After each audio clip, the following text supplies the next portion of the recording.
Hi, my name is Dr. Ross Hauser. Welcome to the Hauser Neck Center here in Fort Myers, Florida. One of the more serious topics that we're going to talk about today is actually visual loss. It's very, very serious, and it's amazing how this is even affecting adolescents, children. So we're going to talk about how simple blurry vision can mean that there's something actually much more serious going on, because basically ligamentous cervical instability and dysstructure is a progressive disorder. So what starts out with just simple blurry vision can lead to actually partial or permanent visual loss. And if you go on Google, you'll see that blurry vision, visual problems in kids is just increasing at an escalating rate. And I think a lot of this is due to the looking down at cell phones. So in other words, I told my staff that basically there was a study from 1959 that looked at all age groups, and only something like 2% of all the people tested had a reversal of the curve. Then I sent my staff, I just quickly found a study from like 2012 that showed that 40% of children, not even teenagers, children in 2012 had a reversal of the neck curve, and I'm sure today it's much, much greater. I would even predict that if I went into a grade school, I would bet probably, I'm going to say 80% of the kids would have a reversal of the curve.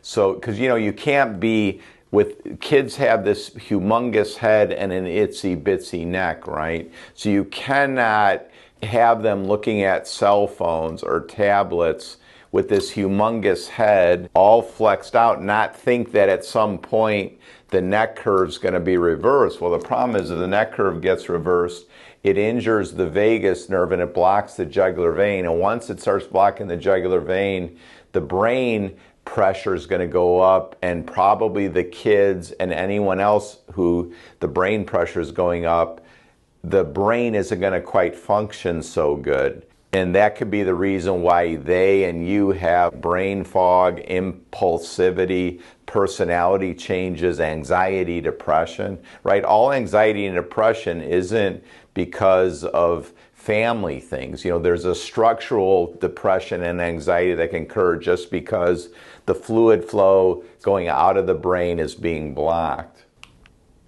I wanted to put this in there because I think if we're all honest, me included, so I'll just be the one to start it, is like, I'm addicted to my cell phone. And all these things take your time, but mostly it takes your brain energy. And if we're all honest, probably the major cause of fatigue now in the United States and in Western cultures is brain fatigue. Brain fatigue. So this figure is very significant, because if you think about 80% of the sensory input to the brain, or the work the brain does, is figuring out what to do with what it sees. So you can imagine, like, you're just out in the woods, right? You're out in the woods and you're taking a walk. Like, what it sees, it's very restful for the brain. It doesn't have to do anything. It doesn't have to make a decision. But if you are surfing the net, like nowadays, like say I wanted to look for a yellow shirt, because you can never have enough yellow shirts, right? So I'm looking for yellow shirts. Well, now I might go through 1,000 images, right? You're clicking here, clicking there, this, that, and your brain has to do something with everything it sees, and the workload of the brain goes way, way up. Well, if the workload of the brain goes way, way up, it means that all the neurons in the brain, the cells in the body is like trillion, but as far as like nerve cells in the brain, 1 to 5 billion. Well, all those nerve cells, with all the work it does, it makes waste, just like you and I make waste, and we have trash bins and we have toilets to dispose of all the waste. Well, the brain waste goes out the jugular veins out of the brain. Well, if the jugular veins are blocked, the waste stays in the brain and causes all kinds of problems in the brain and the eye. So 8% of the sensory input of the brain is hearing, but 80% is sight. So if you feel like beside your eyes being tired and blurry vision and visual problems, but you also have brain fatigue, you got to admit that your brain's sick. You have to decrease the workload of the brain by decreasing the visual input. So this is Venn diagrams demonstrating the commonality of eye, visual, and musculoskeletal symptoms in ligamentous cervical instability, text neck, and computer vision syndrome. Text neck is you're texting, and you got neck pain and headache. But with text neck is you have all these symptoms too. Computer vision syndrome is basically you're looking at the computer, you're looking at your cell phone, and you get all this eye fatigue and blurry vision. Well, it turns out these things are very, very common with ligamentous cervical instability. So the commonality of all these things, all these diagnoses are heavy head, shoulder pain, stiffness, tightness, nerve pain, tingling, muscle fatigue, dry eyes, burning eyes, eye strain, foreign body sensation in the eyes, dry eye disease. They say that your eyes are dry. It's probably a structural thing. It can be autoimmune, like with Sjogren's syndrome and other autoimmune diseases, but if that's been ruled out, you got to think like, man, maybe I got a neck problem and it's screwing up my eye. Visual fatigue, focusing problem, gaze instability, double vision, visual snow, light sensitivity, dizziness, redness of your eye. All these things can come from computer vision syndrome, text neck, ligamentous cervical instability and dysstructure, but maybe the symptomatology, the etiology of text neck syndrome and computer vision syndrome is actually a breakdown of the ligaments in the neck, because when you do forward head posture and you're looking at your cell phone or the computer, the ligaments, the connectors of the vertebrae in your neck, they get stretched out. And like rubber bands, they can stay stretched out. And then what happens is the muscles tighten because it can't let the vertebrae just go too far forward, because then that's going to injure the spinal cord, injure the vagus nerve, so the muscles tighten through the ligament muscular reflex. So if you're somebody who you have clicking, cracking, popping in your neck, and you have neck stiffness, you have a structural neck issue that needs to be addressed. And again, you could see the commonality of symptoms. So if you have cracking, clicking in the neck, the head feels too heavy for the neck, it's likely you have ligamentous cervical instability. If you're somebody who always has to manipulate, it's just interesting when I see a new patient, I can almost just tell by looking at the person and touching their neck, this is somebody who probably cracks their neck, and almost all the time they're like, yeah, doc, I just have to do it because I feel better, but not realizing every time making it looser and looser. So what's supposed to happen in the human body is the person has a good neck curve, the jugular veins are open, the eye is healthy. The problem is when you have a breakdown of the neck curve, instead of having a lordotic curve, but you have a reversal of the curve, the internal jugular vein gets compressed, and basically you get a polluted eye and a polluted brain, which we'll talk about more. Polluted just means is the waste products can't get out of the eye or the brain. When they've looked at who is going to get dementia, well, it turns out the same tau proteins and beta amyloid proteins that are in the brain, they first get accumulated in the eye. So to me, it means the same pathophysiology that causes dementia, Alzheimer's disease, Lewy body dementia, all these things starts in the eye. So it's the same process, right? So what is that process? Well, the process is because 98% of the humans on planet Earth have a cell phone, and let's be honest, probably almost everybody who has a cell phone, they're addicted to the cell phone. So it's likely it's the breakdown of the neck curve, which is blocking the drainage of the eye, drainage of the brain. Metabolic waste products then can't get out of the eye, can't get out of the brain. Eye pressure goes up, brain pressure goes up, then eye function goes down, and of course the brain ultimately gets dementia.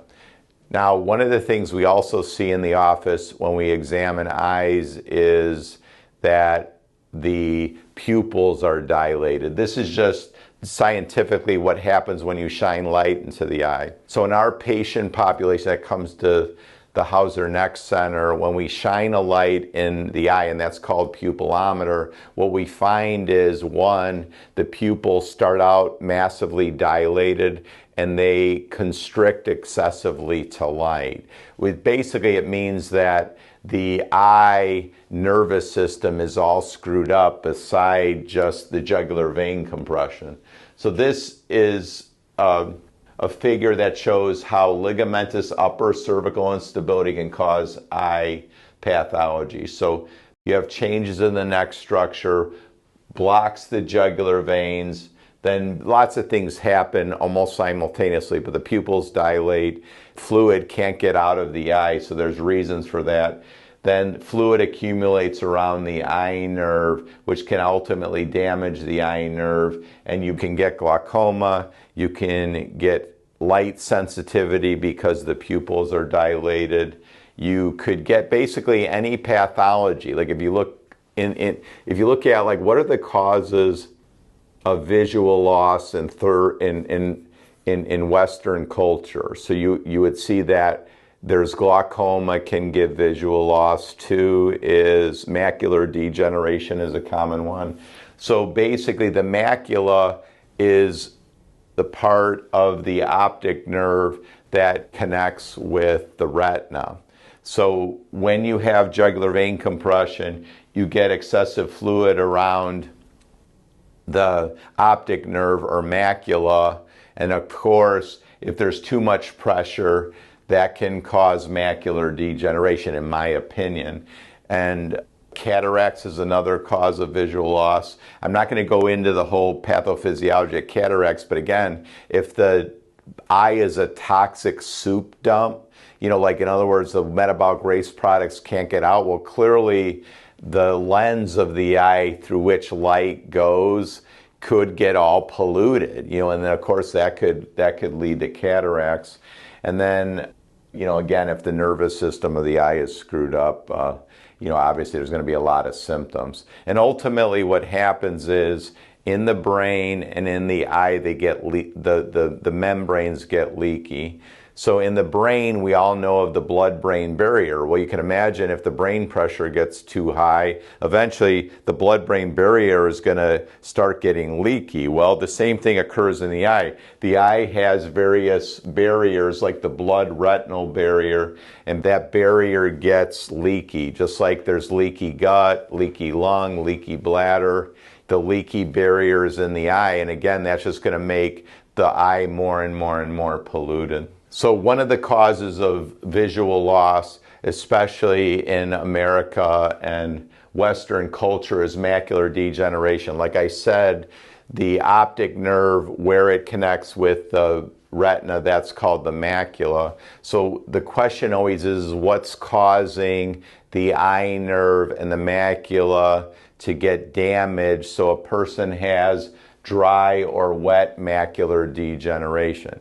Now, obviously, if somebody is of ill health, they have diabetes, it's pretty bad, that can cause this too. But let's say you're 22 and you're starting to have visual loss and you're normal weight, like what's causing it? So I would just say that it's possible that it's related to a change in the neck structure from looking down at cell phones too much, which blocks the jugular vein, which ultimately causes fluid to accumulate around the eye nerve, and then that can cause macular degeneration. So what simply starts out with eye fatigue can lead to blurry vision, focusing issues, some dizziness with various visual stimuli. You get greater blurry vision. You can feel like you're on a boat. You get some dizziness. Eventually, if the pressure around the eye nerve doesn't go away, you get loss of partial vision, and ultimately it can lead to blindness or loss of vision in an eye. So the point of this talk is, let's get these things corrected early on before there's any sort of nerve damage. So if you have visual symptoms and you notice that you have clicking, popping, grinding in your neck, you have a stiff neck, then consider getting an evaluation for ligamentous cervical instability and cervical dysstructure. So this week I saw an ophthalmologist from the west coast of the United States. So it was really interesting talking to them. And the person was coming in as a client. So basically I started asking this person questions about their practice, and then they shared that they were a glaucoma specialist. And this is the interesting part. I said, well, tell me, what's the number one symptom that people you would follow with glaucoma? I thought the person was going to say eye pain, but they said asymptomatic. So this is really interesting to me. So long story short, so they go to an optometrist, or they're just getting a routine like visual test because they have some blurry vision because they need eyeglasses or whatever. And then they find out that the eye pressure is greater than 20. So normal eye pressure, normal brain pressure is supposed to be between 10 and 15 millimeters of mercury. When brain pressure and eye pressure goes above 20, most doctors, ophthalmologists, neurologists, neurosurgeons would say that over 20 pressure is ultimately going to cause problems. It's pathologic, right? So that's interesting. Then there's going to be somebody who has a eye pressure over 20, they're asymptomatic. Then the eye doctor will give them basically drops or different things to lower the pressure, right? And we all know this occurs with most diseases. Like you have a chronic high blood pressure or high eye pressure, which is asymptomatic, and then the doctor gives a medication, an eye drop or a medication to lower the pressure, which of course we would all say is good. Now, it's well known that high blood pressure is the silent killer of the heart, or high eye pressure, glaucoma is the silent killer of the eye, or high brain pressure is the silent killer of the brain. But the question always is what's causing, especially in a young person, a high eye pressure when they're normal weight? Like, what's causing it? And I told this doctor, I'm just going to tell you a case that I saw recently. The person, again, a younger person, like say under the age of 30, that they came in with one eye had an eye pressure of 33 and another one had an eye pressure over 30. And I asked the doctor, the new patient that I had, I said, what is the cutoff that you think that they should have an ophthalmology exam? And in my practice, normally when they have an eye pressure over 30, I refer them to an ophthalmologist just to get a thorough eval, which I think is justified. She said, well, I think it should be when they're over 20. That was her opinion. Then I told her, I did 3 prolotherapies on the person, then they did some cervical curve correction, and then when we tested them just before the 4th visit, the one eye had a pressure of like 20.9 and the other one had a 20.6. So I mean, within a few months, it's almost below the pathologic range. And the reason why I believe some people, especially younger people, get so many eye problems is from the neck. So ligamentous cervical instability, it can cause all kinds of problems. It can screw up the autonomic nervous system. All the nerves that have to do with the eye, they basically originate in the brainstem. Well, you got to realize your top vertebrae is here in the brainstem's like 1 inch above it. You know what I mean? So obviously if there's increased pressure right here, it's going to get transmitted to the brainstem, and just like there's fluid accumulation around the eye nerve that we see by ultrasound, all the nerves that affect the eye, the same thing could be happening. And then that could be the cause of the double vision, blurry vision. When you get a block of the jugular vein, you get fluid accumulation around the eye nerve, the pupils dilate, and the problem is when the pupils dilate, it causes fluid to have a hard time getting out of the eye. Like there's changes within the eye, so the fluids, the polluted fluid stays in the eye. And what's an eyeball, like if you think about an eye, it's circular because there's all this fluid inside the eye, which is called the vitreous and aqueous humor. Well, it drains better when the pupils are normal size. When the pupils are dilated, changes occur, and then basically the fluid can't get out. Well, if the fluid can't get out, guess what that's going to cause? Well, there's too much fluid in the eye, so that causes intraocular pressure. The other thing that happens is the eye heats up a little bit. Well, if the eye heats up a little bit, the vitreous and aqueous humor, which is more gel-like than fluid-like, parts of that gel can get liquefied, and guess what that's going to cause is floaters. So if you're somebody who has a bunch of floaters, this whole process could be going on with you, and then if the gel in the eye, let's say, gets more liquefied, don't you think the structural integrity of the eye isn't going to be there? And if the structural integrity of the eye isn't there, could that possibly be a cause of retinal detachment? And this is just one case, but this is an interesting case. So this lady from Canada comes in, right? So she comes in, then I'm treating her, then she comes in every 4 to 6 weeks. Then she comes in with her husband. Then her husband tells me he's had 6 retinal detachments, right?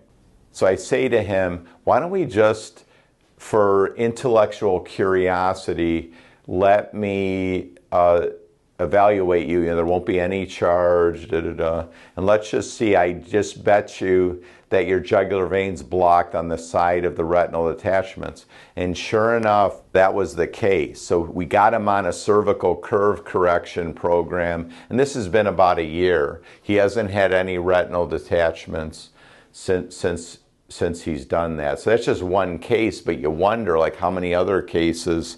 And I haven't researched like our retinal detachments more and more frequently, but I bet you they are.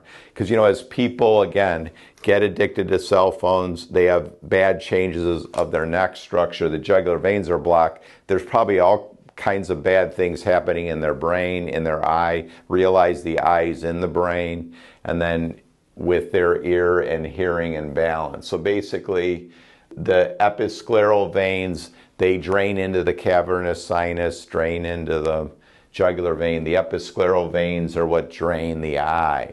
So you could see where it's the waste products, the fluid can't even get out of the eye, can't get out of the brain, and all kinds of bad things, proteins, toxins enter the anterior chamber.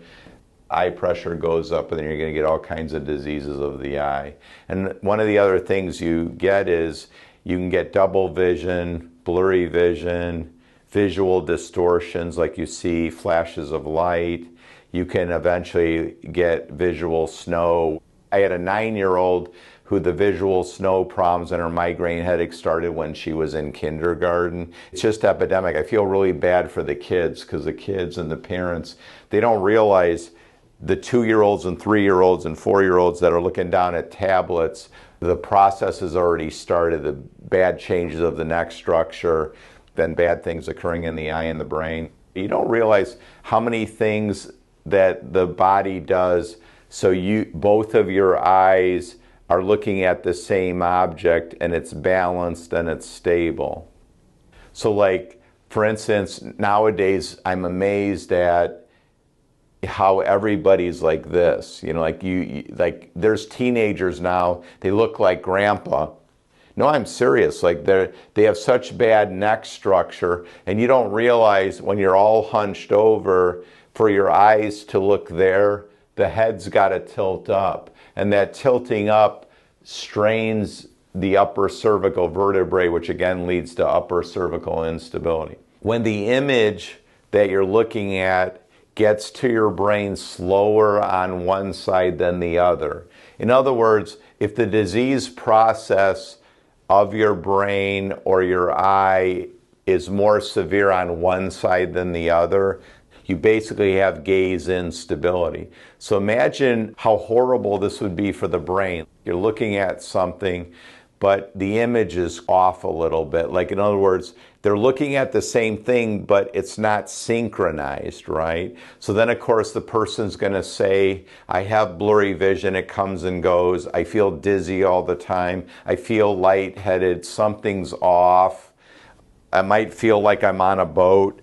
You know, it's just, and it's even hard to explain.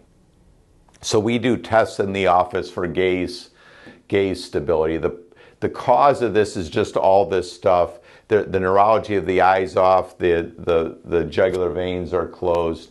Once you get cervical dysstructure, cervical ligament damage, the atlas goes forward, blocks the jugular vein, injures the vagus nerve. Look at all these eye symptoms that can occur. Dry eye disease, retinopathy, macular degeneration, excessive tearing, optic neuropathy, papilledema, cloudy lens, cataracts, eye pain, ocular migraine, sclerotitis or inflammation of the sclera, macular degeneration, ocular hypertension, retinal detachment, light sensitivity, dilated pupils, mydriasis, pupillary dilation. I mean, it just goes on and on and on.